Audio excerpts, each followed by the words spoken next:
Emily, I don't know if you got the memo, but doing a show like Ready to Love means that you actually have to like people. Welcome to my channel. We're here. We break down reality TV shows with laughter and reenactments, all while giving it to you straight with no chaser. Because we don't just watch TV around here, we get into the things of the things. So sit back and relax. I hope you enjoyed the video. Hey y'all, it's Chloe and we're back with another video. Ready to Love season 11 episode 3. Y'all, they squeezed so many dates in this daggone episode. I hope that y'all can follow me. We got some things to get into, but before we do, if this is your first time here, sit back, relax, watch the video through. And if you like what you see and you like what you hear, go ahead and hit that subscribe button. If you've been here before and you keep coming back, you like it here. You like it here, so you might as well go ahead and hit that subscribe button. If you're one of my lovely members or subscribers, hey y'all, how y'all doing? I'm doing well. I'm doing okay.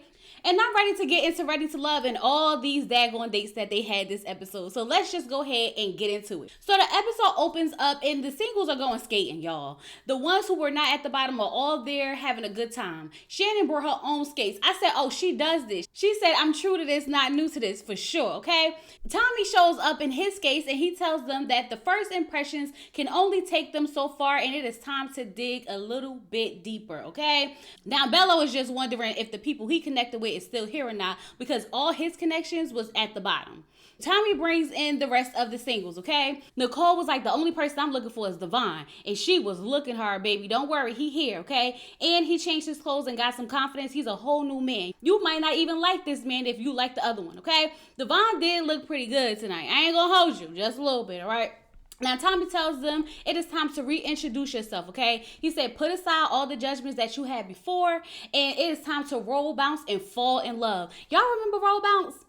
Y'all know I was a big Bow Wow fan, and I was in the movie theaters when that first came out. Oh, a time was had, baby. A time was had, okay? But nonetheless, Bello is just so happy that Dominique is back. He got his Dominique back, and they are out there skating. And he tells her, you remember that Lil Wayne verse? I hate to see you go, but I love to watch you leave. And she was like, oh, really? And she did like a little bend, and he almost fell. Homeboy was like, I said, focus, Bello, focus. Dominique be putting a spell on these men, okay? Every time she is with a man, it is like he is the only man that exists in her world. And whatever she's doing, baby, it is working. Let me tell you, it's working. Now, Chris and Shannon are talking, and he's telling her that she has a regal spirit. And she was like, thank you. I'm glad that you see that in me because a lot of people seem to think that I'm stuck up. And he was like, no, I think you're extremely sweet. You're intelligent. And she was like, oh, you're just trying to butter me up. And he's like, no, I really think that you are these things. You don't think you are? And she said that some people in the past have called her pretentious and that she thinks that she's better than them. And that's not the case at all. So she thanked him for seeing her for who she really is. She is really excited with this connection with Chris. And they really do seem to have a good bond. And y'all, I enjoyed watching Shannon and Chris talk. But I was looking at her and I'm thinking like, why would people think she's pretentious? Why would people think that she's all of that?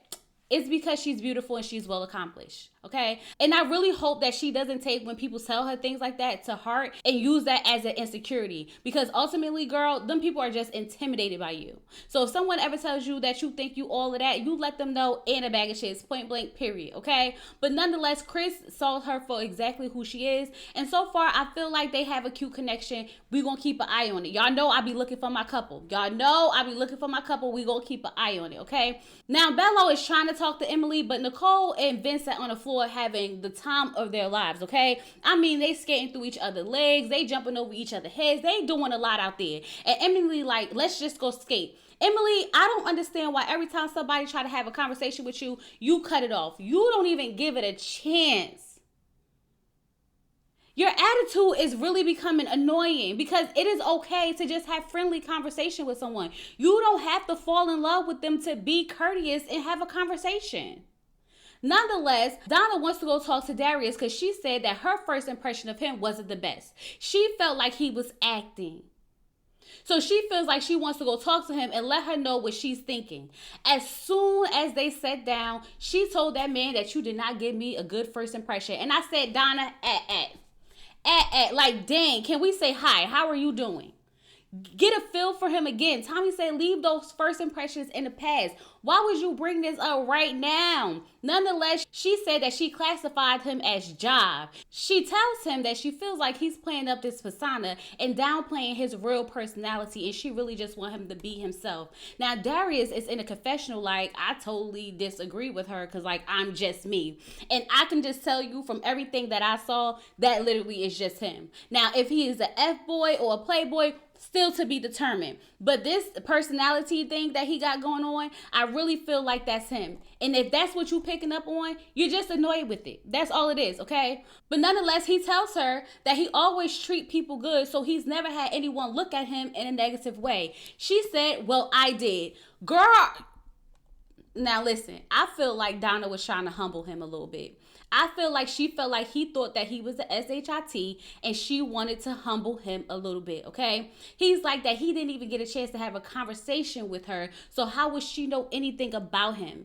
He told her that that's called judging, and you don't just judge people. And she told him that it's based on her own experience with people who act like him. So he's like, but you didn't even give me a chance to really get to know me. She told him that a lot of people feel this way. They just not saying it. He's like, I talked to 9 other women and they didn't perceive me like this. She said, no, they just didn't tell you. And I said, Donna, hold on. We got to break this down for a second. Hold on. Wait a minute. Give me a second. From the clips that we saw, you didn't get a chance to really get to talk to Darius. So for you to come and just start attacking this man is crazy, okay? Now, my thing is, if you don't like him, you don't need to go tell him that you didn't like the first impression of him. And you definitely don't need to go tell him that the other women also don't like him. Because from what I saw, the women like him. That's from what I saw, okay? And I'm not going to say that her experiences with people like him is wrong. He can absolutely be playing up this persona, right? But here's my thing, Donna. You had to be watching Darius really, really hard for you to pick up on all of that because you didn't even have a real conversation with him. So what's tea, sis? What's tea? Like I told y'all, I think she was trying to humble him a little bit. And it's not to say that he isn't playing up a persona. And it's not to say that her intuition isn't right. But you don't really know him yet. Give it a minute. Let it marinate for a second. And then tell us what you think.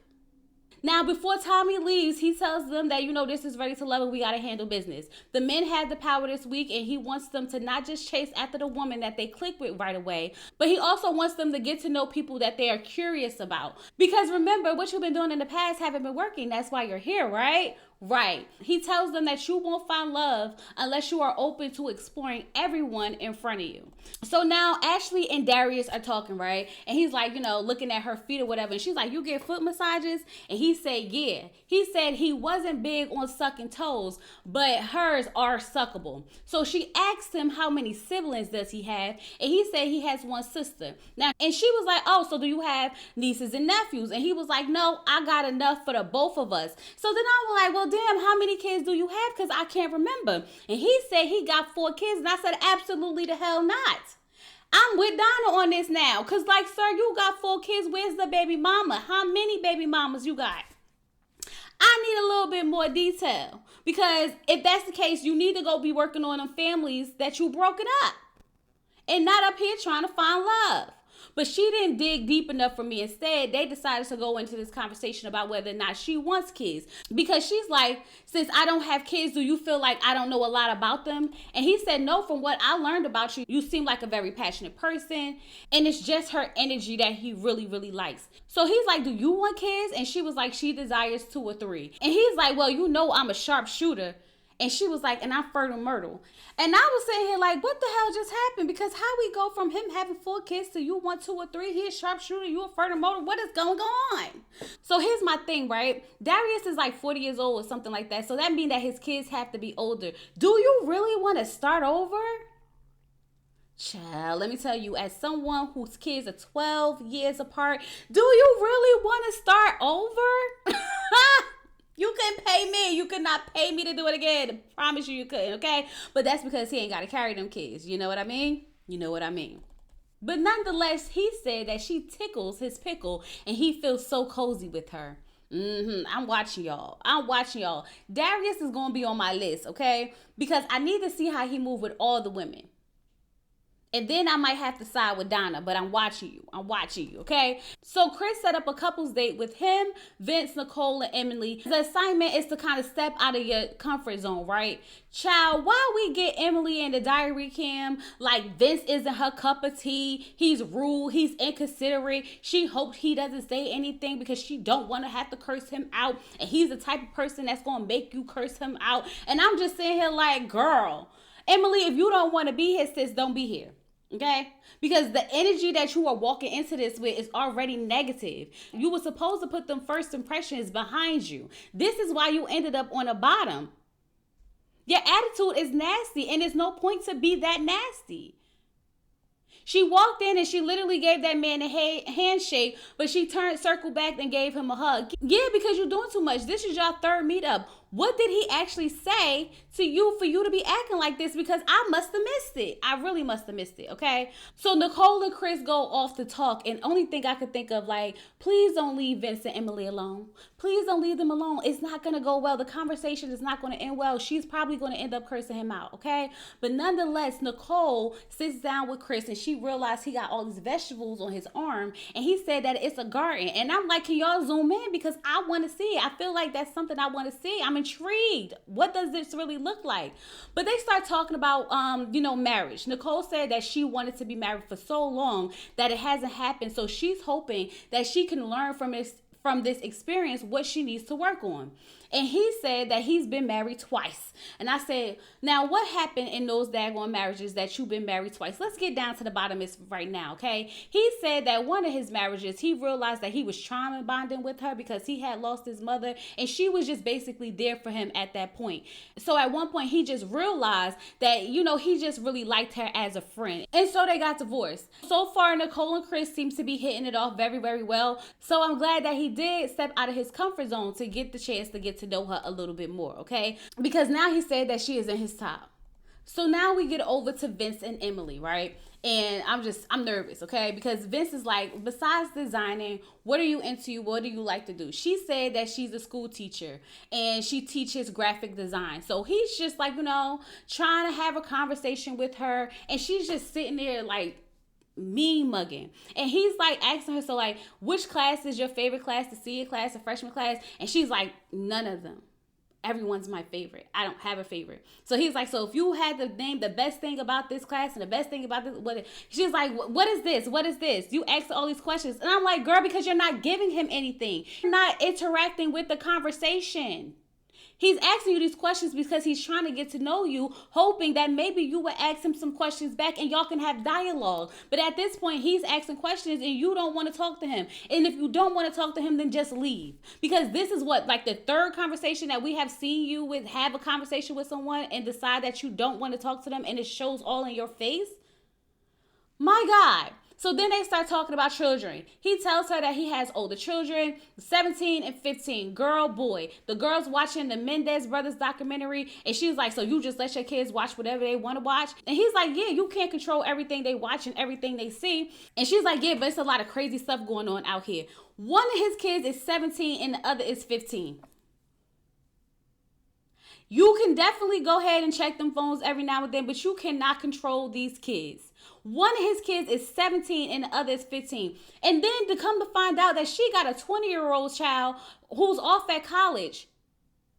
Girl, bye. He said that he feels like she's just trying to tell him how he should raise his kids. And I'm like, I'm going to stop you right there a little bit, Vince, because you did ask her to give you some advice, okay? And she gave you some, and you just didn't like it because it wasn't the way that you handle your children. I'm just being fair, okay? Okay. So as you imagine, this conversation didn't go that well. So we know we don't ever have to worry about Vince and Emily ever, crossing paths in a romantic way ever again. And I'm going to have to side with Vince on this. Emily's attitude, facial expressions, and everything was uninviting, unwelcoming, and it really made for intense conversation. It really did. Moving on. So now Ed is taking Donna on a one-on-one, okay? Now he said that he's looking forward to fireworks with her. And so when they sit down, they start talking, and he was like, you nervous? And she was like, no, I'm not nervous. You nervous? It's like, I'm scared because I never get the opportunity to be around such a beautiful woman. And I was like, I hope she don't call him fake. I hope she don't call him fake, because y'all know Donna be quick to call somebody out in a minute, right? But no, she said that, she's sure he had this opportunity before, but she knows that he's flirting with her, so she's going to take it. So why you couldn't think that Darius was just flirting with the other women? Why you had to sit there and call him fake and you didn't even get the chance to really get to know him? You know what? Let's just move on. Okay? Nonetheless, as they were talking, he asked her what's her 5-year goal. And she said that she wanted to graduate from her PhD program, and she wanted to be married, and she wanted to be done having kids within 5 years. And he was like, you want to be done? And she was like, yeah, I want to be done. Oh, so you want to have these kids like right now and start popping them out like back to back, right?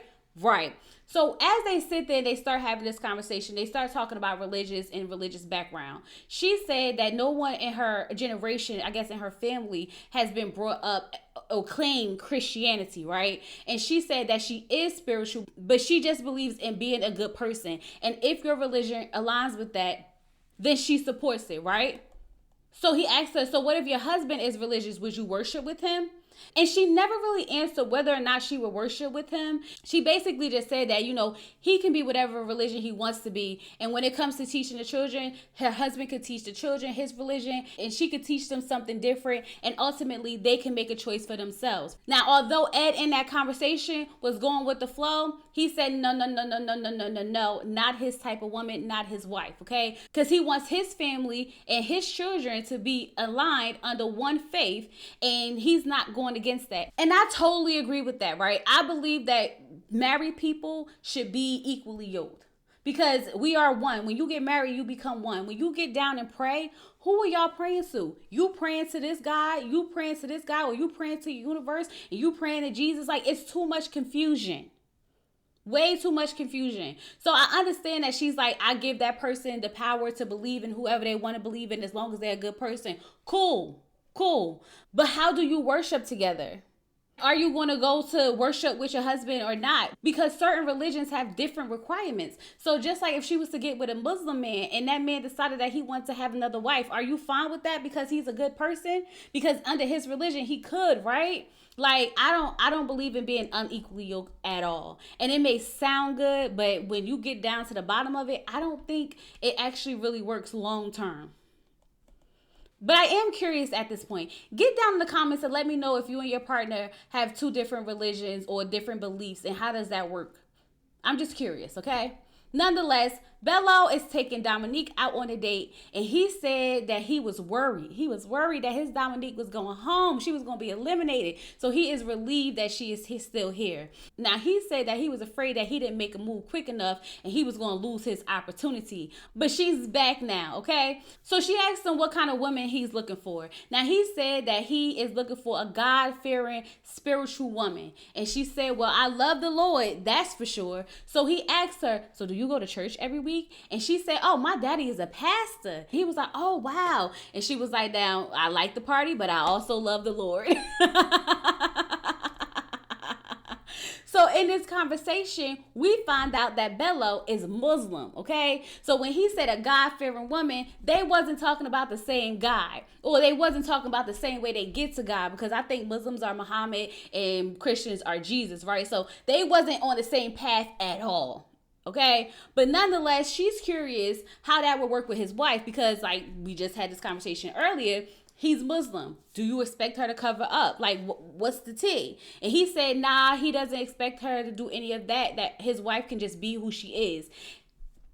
And so I'm thinking to myself, well, maybe he's just not as deep into the religion like some people are, so that really doesn't bother him. That can be the thing as well, right? But she said that she's open to learning more about his religion. Let me find out Dominique is the type of woman that will convert her religion for marriage.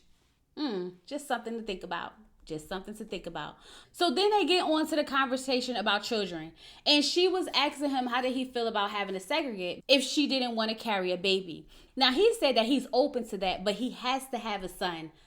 Red flag. Red flag, red flag, red flag. Because no. Just no.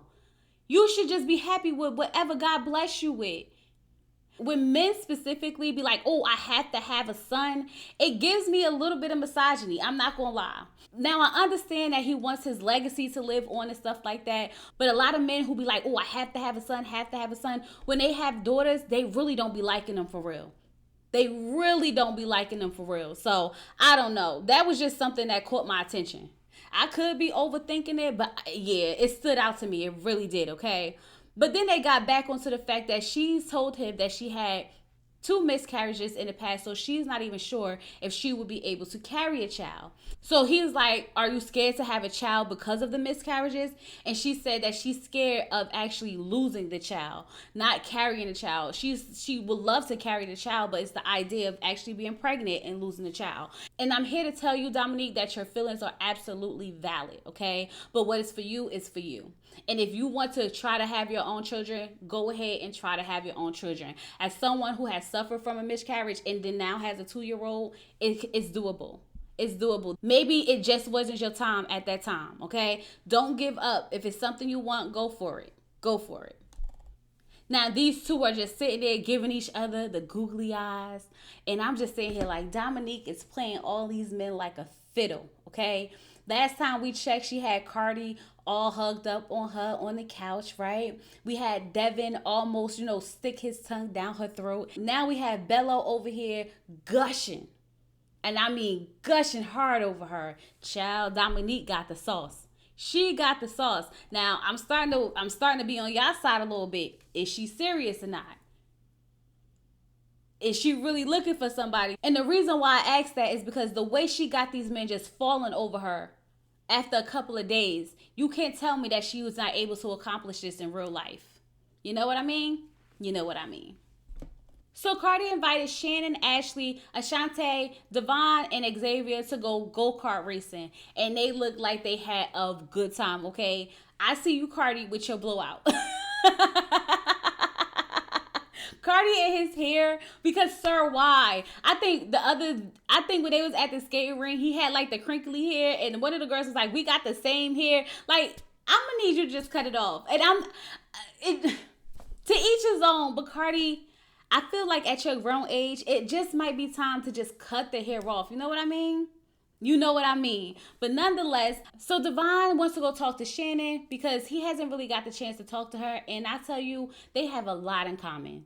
Like, they were literally finishing each other's sentences at one point. And they were like really nerding out. That's what she said. They're nerding out together. And I was here for every bit of it. Every bit of it. I almost want to make them my couple. I know it's only the third day, but I feel like I want to make them my couple because it was really cute to watch. I was sitting here like, there is something between these two. She is adorable. He seemed like he didn't have to try so hard because I feel like Devin really had to step it up a little bit because he felt like he was leaving. But seeing him around Shannon, it just felt like his natural self. You know what I mean? And so therefore, I like that. And I like them. Can I make them my couple? No. Can I please? No. Okay, we gonna move on. Y'all know I be really ready to make somebody my couple, and y'all always get in the comments like, Chloe, no. Okay, I hear you. So now Cardi and Ashley are talking, and I'm telling you that Cardi is putting it on, okay? Ashley is getting that Cardi experience that he said every woman gets with him, and she is eating it up, okay? She said that he has good conversation, a conversation of substance. He stimulates her mind. I said, ooh, Cardi. And I'm actually happy that Cardi got to stay. The second chance is doing him real good. Because we definitely didn't see none of this on the first date. Not even an ounce of it. So now all the men meet up at the gentleman's lounge, and it is nice. I really like it. I really, really like it, okay? But it is time to get down to business. Who we feeling?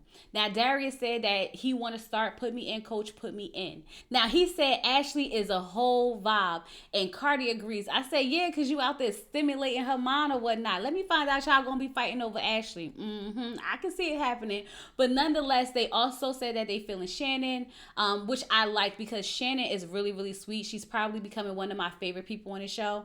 Now, Vince said that he is feeling Nicole. And then Edward jumped in and like, yeah, I want to get to know her too, but like not in a non-sister type of way. Because usually she's more conservative, but at the mixer, she had her split and her leg out. So, now I really want to get to know her.